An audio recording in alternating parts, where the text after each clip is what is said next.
टंडवादम में वापडा hydro electric union पारां वापडा जे इम्कानी निजकारी ऐं जबरी बदिलनि ख़िलाफ़ एहतजाजी मुज़ाहिरो कयो वियो।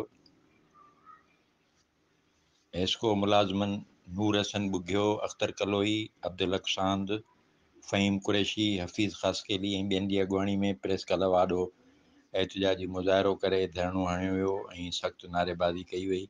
इन मौक़े ते अॻुवाणनि ख़िताब कंदे चयो त वापडा जी इम्कानी निजकारी कंहिं बि सूरत में बर्दाश्त न कंदासीं।